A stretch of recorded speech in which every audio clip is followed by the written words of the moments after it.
네, 전국에 계신 경찰대 편입 수험생 여러분, 안녕하세요.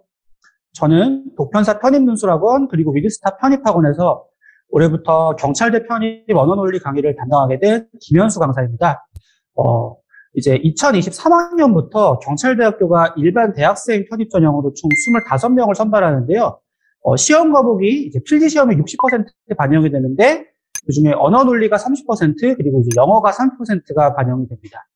영어 같은 경우에는 뭐 다른 유사한 종류의 많은 시험들이 있기 때문에 여러분들이 이렇게 시험에 낯설진 않으실 텐데 이 언어 논리 같은 경우에는 여러분들이 많이 낯설어 하시는 것 같아요. 그래서 이 언어 논리라는 시험은 도대체 어떤 시험이냐부터 시작해가지고 이걸 어떻게 공부를 해야 되냐, 공부를 한다면 학원을 꼭 다녀야 되느냐, 그냥 내가 가지고 있는 상식과 독해력으로 풀 수 있는 시험이냐, 이런 것들에 대해서 이제 많이 궁금해 하시는 것 같아요. 그래서 제가 오늘은 그 궁금증을 해소해드리고 여러분들의 언어 논리 공부의 방향성을 설정해드리기 위해서 이렇게 샘플 강의를 준비를 해봤습니다. 자, 경찰대 편입이 올해 처음으로 언어 논리 시험을 실행하는 것이기 때문에 아직 구체적으로 문제를 공개한 적은 없어요. 다만 이제 작년에 출간된 경찰대 편입 언어 논리 시험을 위한 연구 용역 보고서를 보게 되면 기존에 이제 언어 논리를 시행하는 5급 공채 PSAT 언어 논리가 있거든요. 그것과 유사한 형태로 아마 시행될 것이라는 추측을 할 수가 있습니다. 물론 정확한 거는 이제 올해 4월에 경찰대가 언어논리 문제 간을 모의고사 형태로 공개를 하면 더 확실해지겠죠?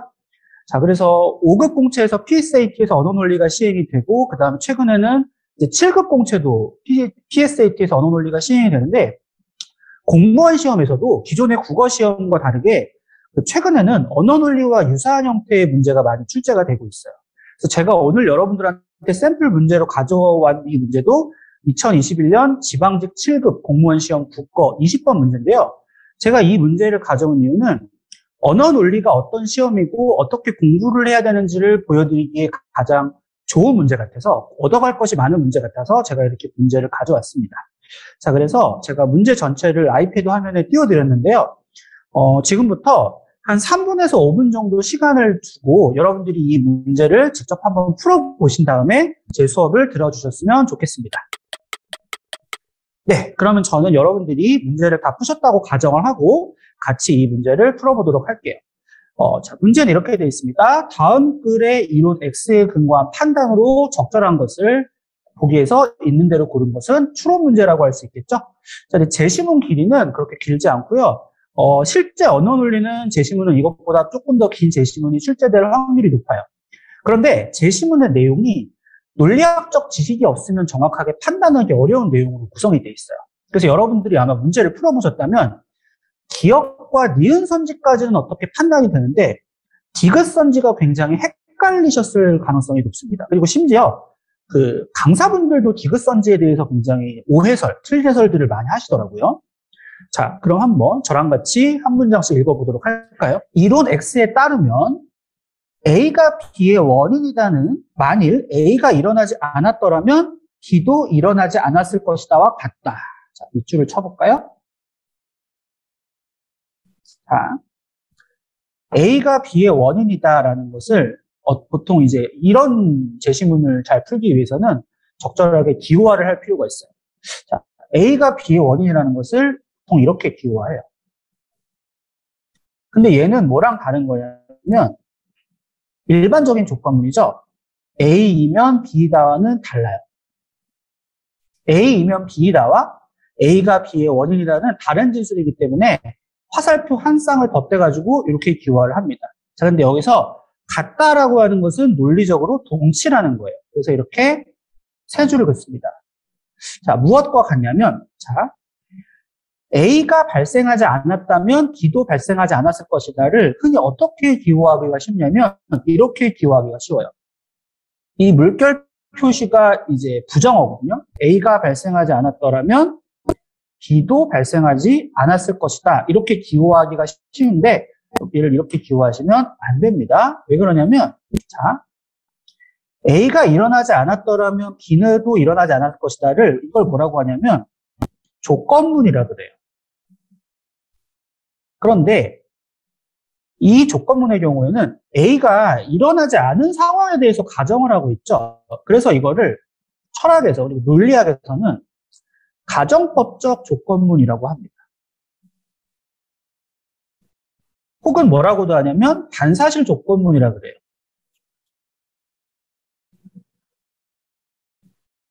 영어로는 counterfactual conditional이라고 하는데 반사실 조건문의 경우에는 기호화하는 방식이 일반 조건문이랑 완전히 달라요. 왜 그러냐면 일반적인 형태의 조건문은 A면 B이라잖아요.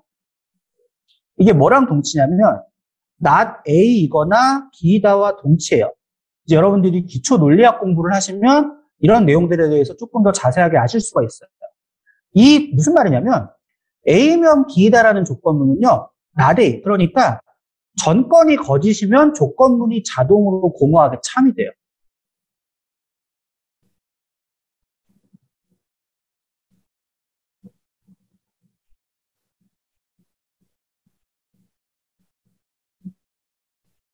이게 일반 조건문의 굉장히 중요한 진리 조건이에요.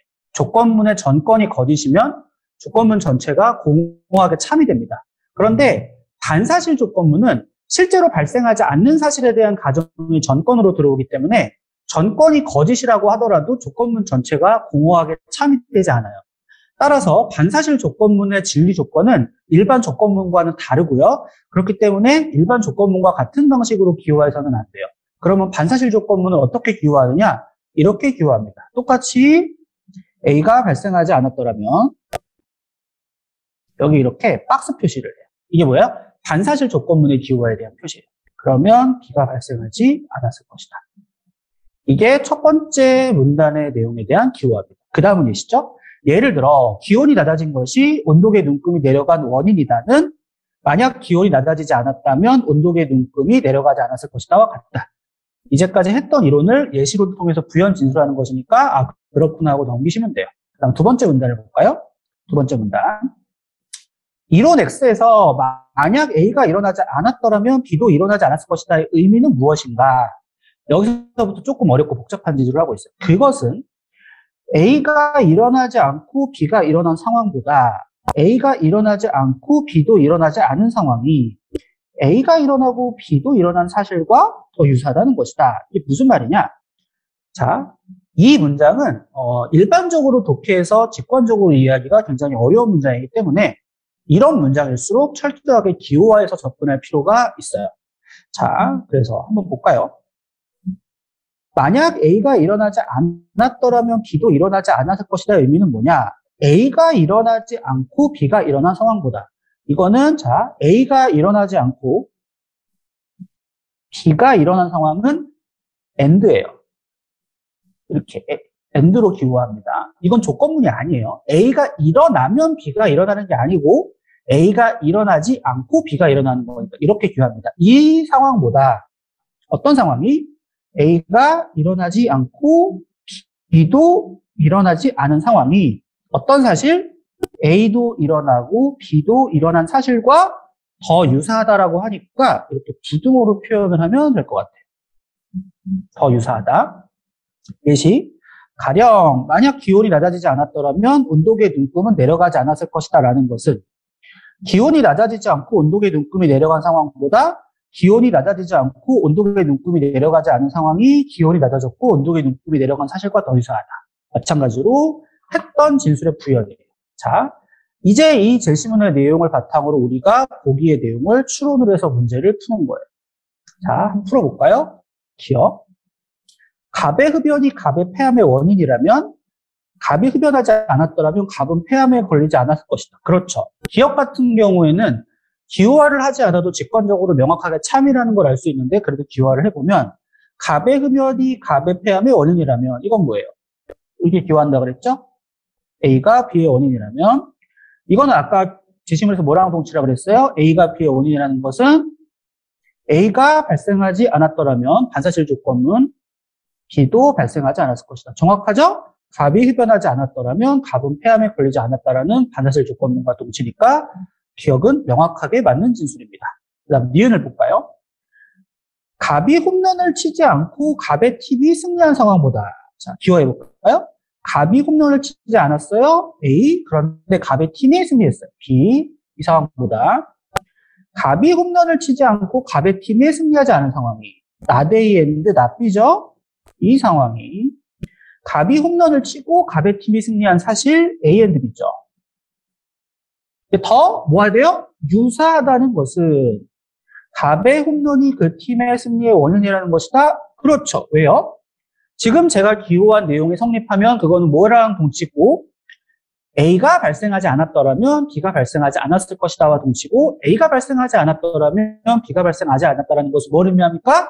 A가 B의 원인이라는 것과 동치니까 니은도 맞는 진술이라고 판단할 수 있어요.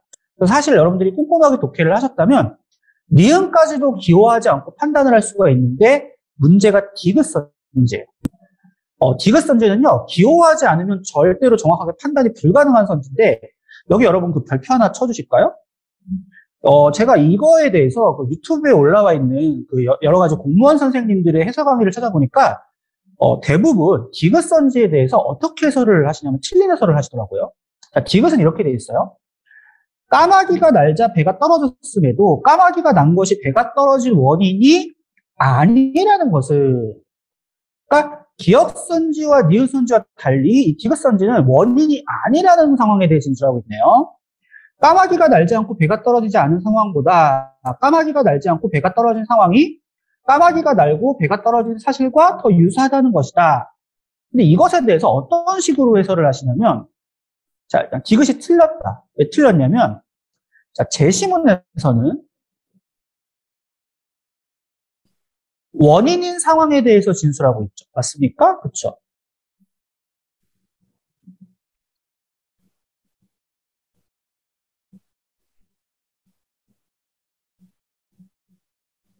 이 디귿 같은 경우에는 보니까 뭐에 대한 진술이죠? 원인이 아닌 상황에 대한 진술이죠.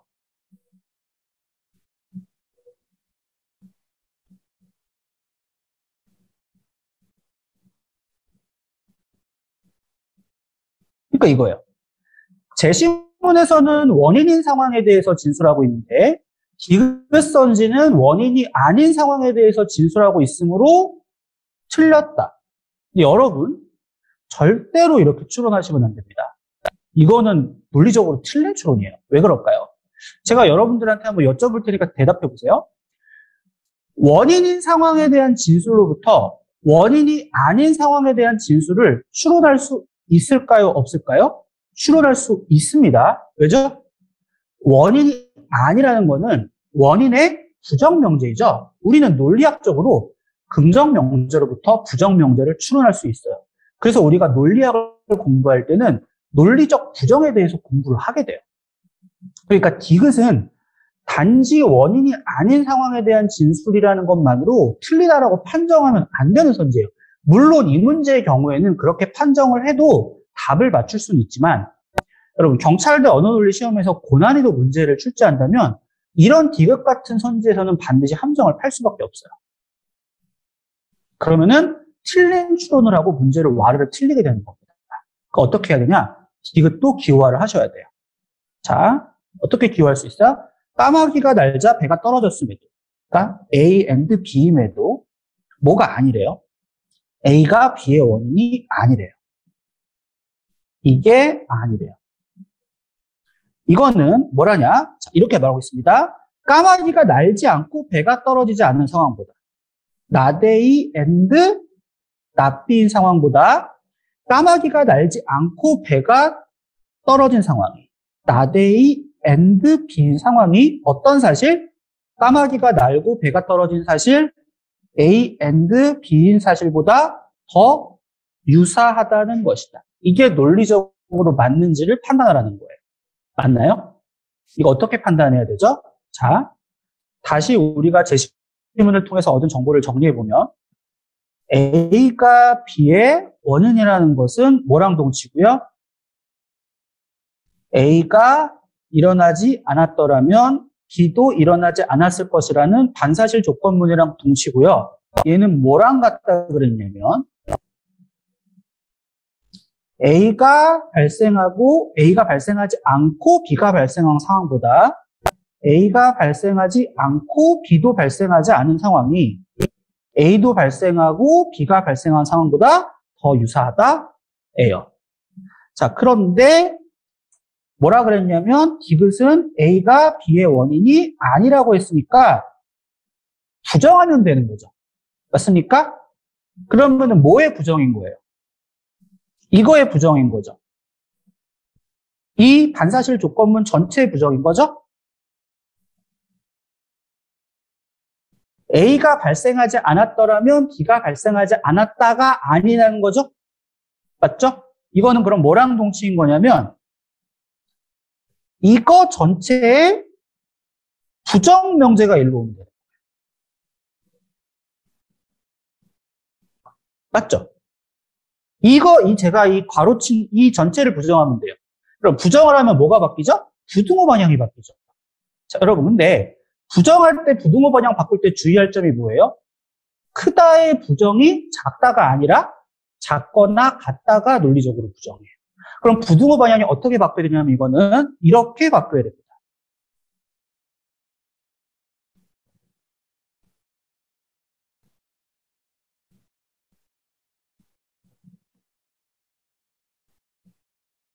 이렇게 돼야 돼요. 그런데 디귿을 보니까 뭐를 빼먹었어요? 여기 뭐를 빼먹었어요? 이 등호를 빼먹었네요. 그래서 등호를 빼먹었기 때문에 틀린 진술이 돼서 디귿은 오답입니다. 그럼 물어볼게요. 디귿을 이렇게 하면 정답으로 고칠 수가 있어요. 어떻게 하면 정답으로 고칠 수 있을까요? 마지막에 더 유사하다는 것이다. 이거를 뭐라고 고치면 되냐면 더 유사하거나 비슷한 정도로 유사하다는 것이다. 이렇게 고치면요, 디귿은 맞는 선지가 돼요. 왜냐하면 유사하다는 것은 정확하게 같다라고 하기는 어려운 개념이기 때문에 근사치로 유사하다, 비슷한 정도로 유사하다죠. 등호에 해당하는 부분에 대한 진술을 추가하잖아요. 디귿은 정확히 맞는 선지가 돼요. 보세요.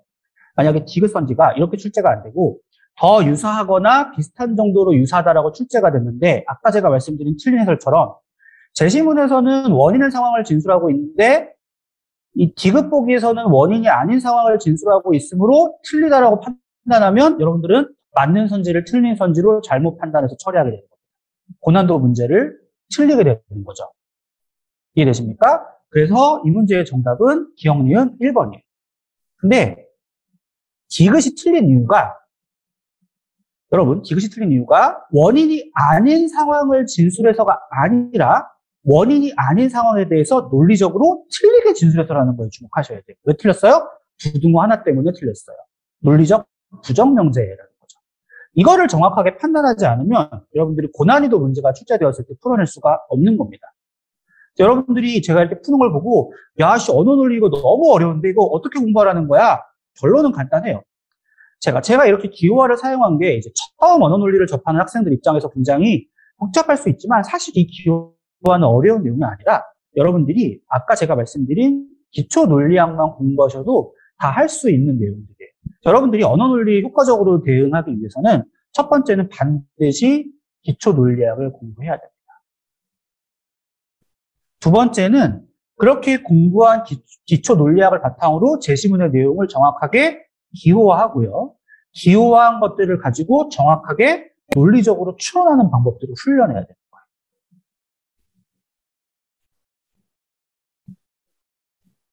동시에 기호화를 배웠다고 모든 제시문의 내용을 전부 다 기호화하는 것은 바람직하지 않아요. 저도 이 문제를 풀 때 딱 문제풀이에 필요한 내용만 기호화를 했어요.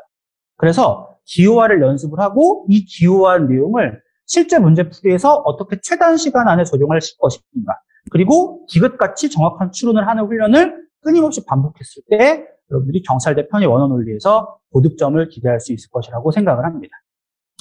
자, 경찰대 편입 언어 논리 이런 거구나. 어떻게 감이 조금 오시나요? 네, 반드시 이런 방향으로 공부를 하셔야 하는 과목이 되겠습니다. 네, 제가 그래서 오늘 여러분들한테 샘플 문제 하나를 소개해 드렸는데요. 제가 종종 이런 시간을 가지려고 해요. 그래서 이 문제뿐만이 아니라 이 문제보다 조금 더 어려운 문제, 그리고 조금 더 제시문 분량이 길고 복잡한 문제 등에 대해서도 제가 이렇게 시간이 될 때마다 샘플 강의를 촬영해서 유튜브에 올려드리려고 해요. 여러분들이 이 강의를 통해서 경찰대 편입 언어 논리에 대한 공부 방향성을 잘 설정하셔서 좋은 결과가 있으셨으면 좋겠습니다. 네, 그럼 오늘 강의는 여기서 마치겠고요. 저는 독편사 편입논술학원 그리고 위드스타 편입학원에서 경찰대 편입 언어 논리를 강의하게 될 김현수 강사였습니다. 여러분 시청해주셔서 감사합니다. 안녕히 계세요.